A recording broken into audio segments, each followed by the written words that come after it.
Podcast, episode number 1018. Can you believe it? Over 1,000 of these? We love doing them here on Critical Mass Radio Show.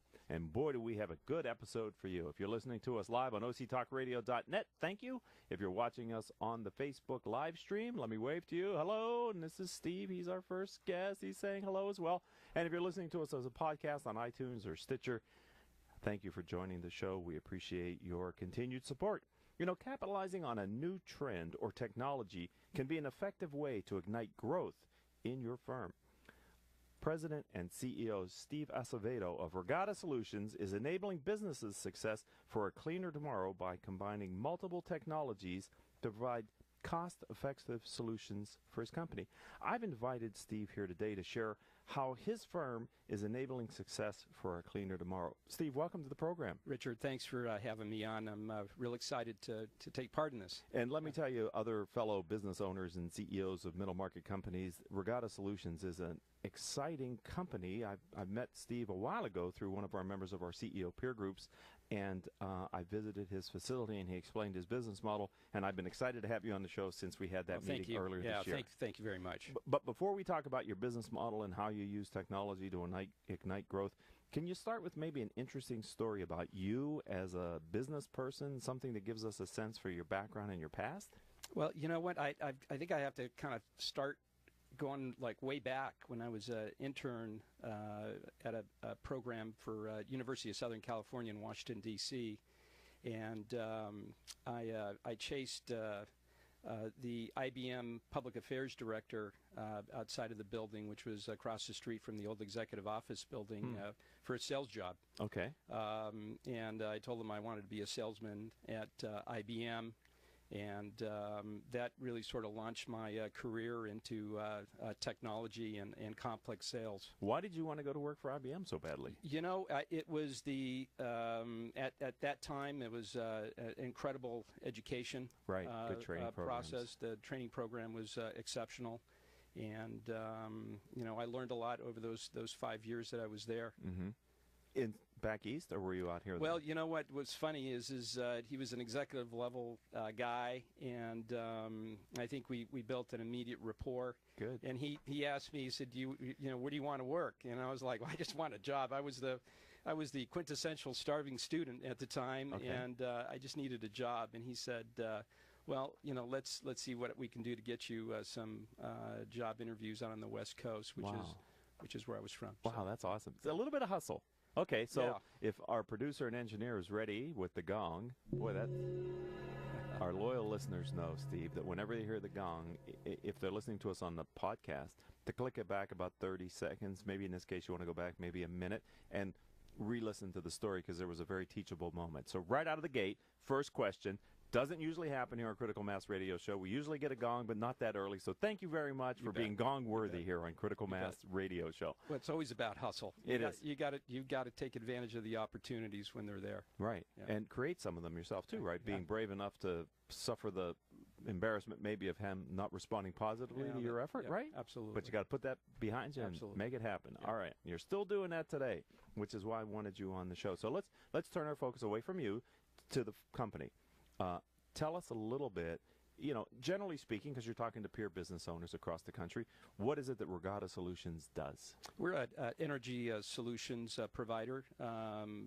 First off, we focus on a concept which is called cogeneration, and then we implement other technologies around our cogeneration solution. So that may be energy storage and or solar. And we happen to distribute a company called Capstone Microturbines product out on the West Coast, and we've been very successful and have had a good valued partnership with them. Right, and you've shown me some videos and how this works, but before we get to Capstone, we're going to talk about that maybe in the next block. But right now, define cogeneration in just a few words. Well, it's essentially we bring multiple energy sources in essence in one unit. So the microturbine is in essence a jet engine. It's wrapped around power generation equipment. So we generate electricity, but the real key focus is the exhaust energy that's developed. Right, which is a waste product. It's a waste product, and we reuse it, and that's Awesome. where the economics and the payback come in. Okay, and who are your clients? Like, who buys cogeneration products? Commercial, industrial, government facilities, universities, schools, breweries, winemakers. Okay. Yeah, because if I remember correctly, Steve, they come in a range of sizes, right? I mean, this isn't. People may not have the right mind's eye of what it is, your cogeneration and your capstone system. How big are they? Well, we start as low as a 65 kilowatt system, which in essence may also heat a Olympic-sized pool for let's say for a community college. Okay. To a megawatt system, which will produce enough steam to produce brewery for, let's say, a brewery like Sierra Nevada up in Chico, California. Is that really is that a client? Is that is one of our clients. There you go. Nice. It's a good product, too. Ladies and gentlemen, you're listening to Critical Mass Radio Show. We're talking to the president and CEO of Regatta Solutions, Steve Acevedo. How did you get into this area? It was actually kind of a funny story. We started Regatta really to be an IT consulting company, actually to provide cloud computing and outsourcing services over 10 years ago, and happened to have met the senior VP for Capstone at a religious retreat outing for my daughters during my daughter's senior year in high school. Wow. And I was chaperoning, and this gentleman was chaperoning, and we were both waking up at 5:30 in the morning, and we got together, and he offered me a particular product line that was related to data centers, and we set off the course, and from that it sort of grew our relationship with them, and today they're one of their lead distributors out on the West Coast. So that's interesting. That's the second time in less than 10 minutes you've talked about kind of a way that an individual in your life enabled the next phase of your career or something.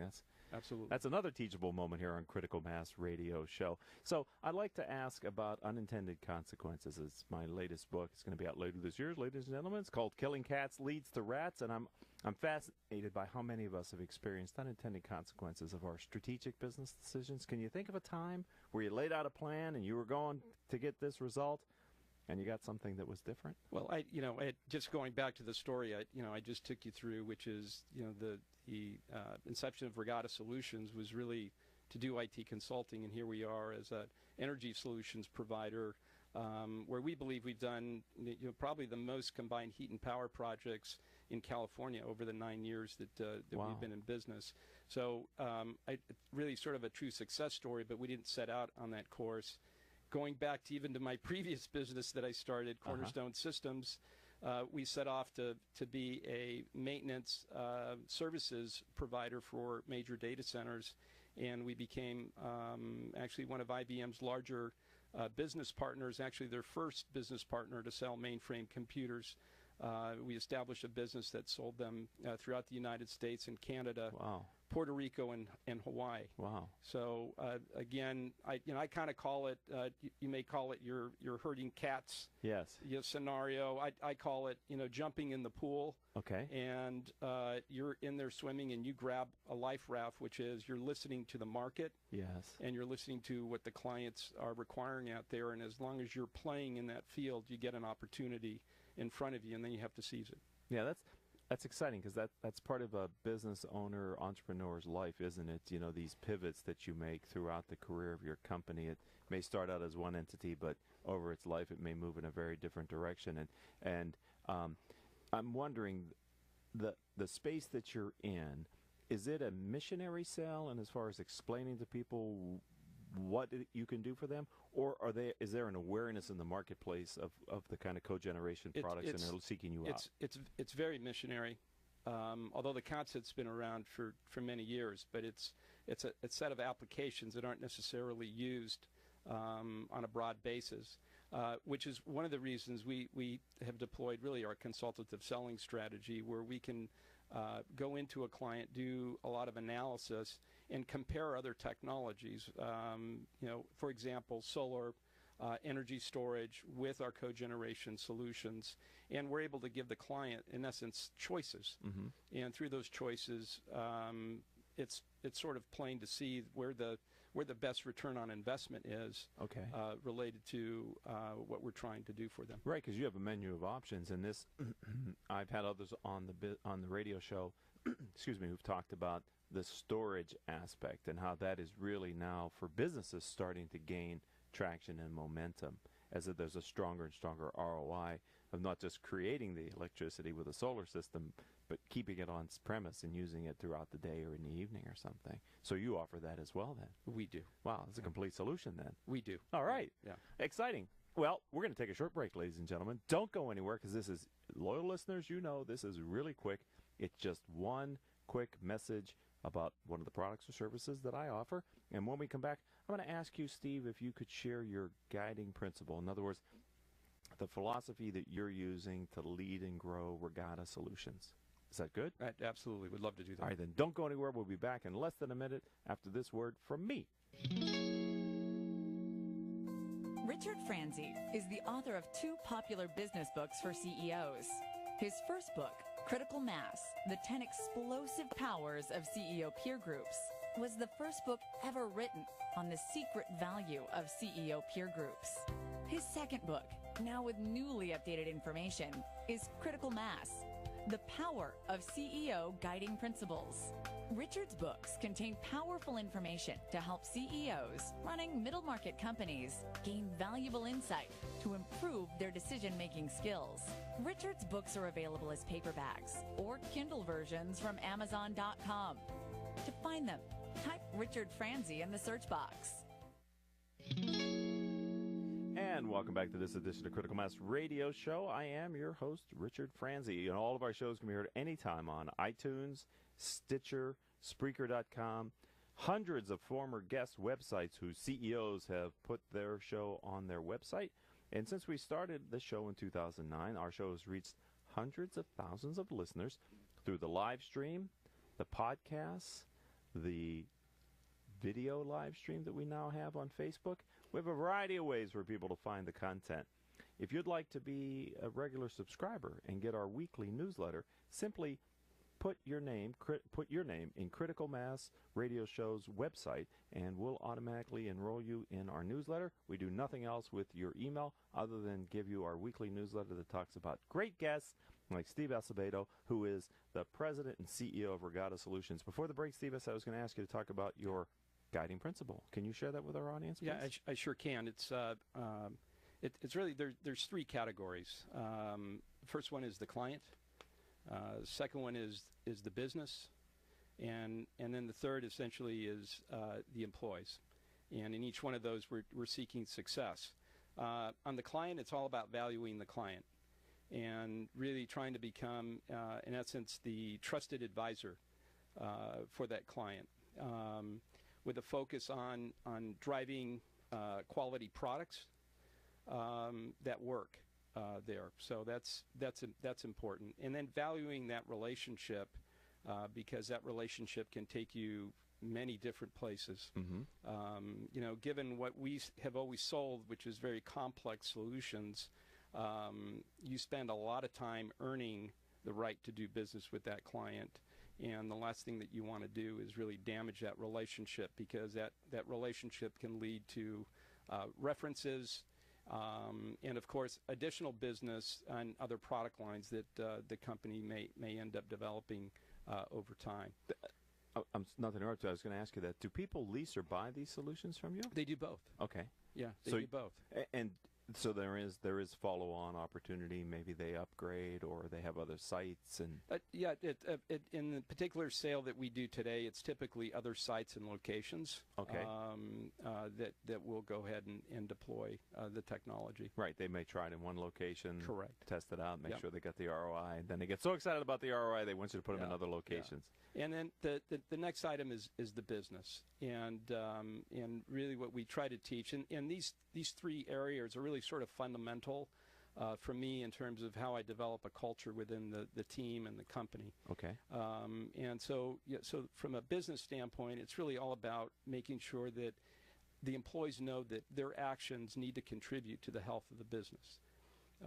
Because if we're not profitable, then we can't serve our customers, and we can't do that. Then the other key is really to go focus on key valued partnerships. The last thing we want to do is represent somebody's product that potentially damages the reputation of our company. Okay. So that's really important. So seek out quality partnerships, in that process. And then secondarily, go drive essentially incredible service to dazzle clients, because that's really important. And those elements really help the business stay afloat and stay healthy in essence. So how do you, in this day and age when clients are so used to a high level of service from many, how do you dazzle them? Well, we've done a couple of things. We've developed essentially some IP products. So we actually have an energy management system that we developed that we've deployed across the fleet of units that we support and service. And the key reason was, number one, we wanted to give visibility to the client on their energy cost savings that they were receiving from the investments. So that was key, so that we can develop testimonials, et cetera. Right. And then the second item was the fact that we have alert sort of call home feature, so that when the systems have faults, our services team can react to them quickly, even before the client knows about it, so we can be Johnny on the spot. And the whole focus there is really sort of selling a good night's sleep to our clients, because it's all about reliability, availability, and serviceability when we're selling our products. Excellent. All right. Well, thank you for that answer. I wanted to. There's a third one. There is? The employees. I thought I had heard that. Okay, sorry. Yeah. So you have the client, you have the business, and then now you have the employees. And very quick, it's look, celebrate success, invest in the employees, because they're really the family. And incent teamwork and incent innovation. And those are the things that keep us spry in the marketplace and keep us competitive. Well, I'm glad that I didn't run over you totally there. Sorry about that. But employees, because to me, they're they are the longest term stakeholders many times for a company. Some of them can be with you for their entire career, if that makes sense for you and for them. Rarely do you see a supplier that's with you for that long, and even some customers tend to come and go. So having a focus on your employee population, I think, is a right thing to do. So thank you. Yeah, you bet. All right. We teased about it. We talked about Capstone at the Open and their micro turbine. I wonder if you could just help the audience to understand a little bit more about this product and its innovation and how it's serving your clients' needs. Well, it's first of all, it's a real success story. Capstone's headquartered here in Southern California, in Los Angeles, Chatsworth. So they manufacture the product here. It's a U.S.-made product. They export about close to 65-70%, as I recall the latest numbers, internationally, and it's a high technology product. So it's not raw materials that we're exporting. It's real high tech stuff. And we have been very successful in deploying that technology and integrating it in to commercial, industrial, pharmaceuticals, breweries, wineries, etc., all in an effort to produce clean power. So from an emission standpoint, we're considered best available control technology. So permitting is not a matter of if, it's just a matter of when, of going through the air quality management districts. And they've actually been, it's been a much easier process to go through.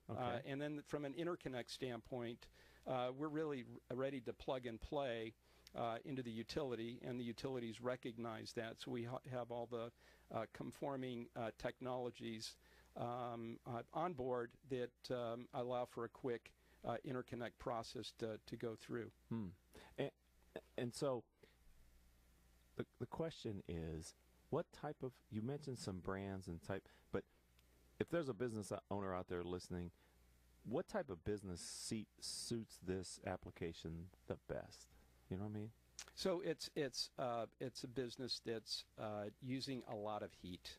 So if you've got using a lot of steam in your manufacturing process, if you're using a lot of hot water in your manufacturing process, those are great candidates to bring in a cogeneration solution to implement to reduce your energy costs, improve efficiencies, etc. In the oil and gas space, we burn their stranded gas, so instead of them having to flare it, they can burn it in our units in a much more efficient manner. So it's really a clean emitter, and the byproduct is really the electricity. So when we go chase a deal, we're really looking at heat loads, and that includes cooling as well. So if you have a building where you're looking to put in an HVAC system, and you need significant tonnage, 20 tons of cooling and above, you're probably a candidate potentially for a microturbine if you're going to essentially be in that building a long time. So there's a couple of key ideal client characteristics that we find are important, and these are certainly two that are common across all of our clients. And they are one is the clients know they're going to be in business for 20 years. Okay. And they know that they're going to be in that location for 20 years. Okay. So it's not like, hey, we're moving out of California, we're going somewhere else. The second one is they have sustainability as part of their marketing plan. And so it's part of the messaging that they want. They want to let the world know by deploying the technology that we sell in our company that they're doing something clean, and they're tying that into their marketing. Excellent. All right. Well, that was a very good explanation. And if anybody out there fits that model, I'm going to ask Steve now, how do people find your company online? Regatta SP for smartpower.com. And Regatta, that's like the boat race, REGATTA SP.com. Well, thank you for spending time with our audience today, sharing a little bit about the firm and your personal philosophies. I've enjoyed this conversation, and thanks for being a friend of the program and a part of the Critical Mass community, Steve. Richard, thanks a lot. My pleasure. Yeah. I'd like to thank our engineer for today, who is none other than Paul Roberts. Our producers are Crystal Nunley, Joan Park, and Haley Stern. I'm your host, Richard Franzi. If you'd like to learn more about this radio show or the CEO peer groups that I lead, then visit my company's website, criticalmass4business.com. Until our next show, I hope all of your business decisions moves your company in a positive direction.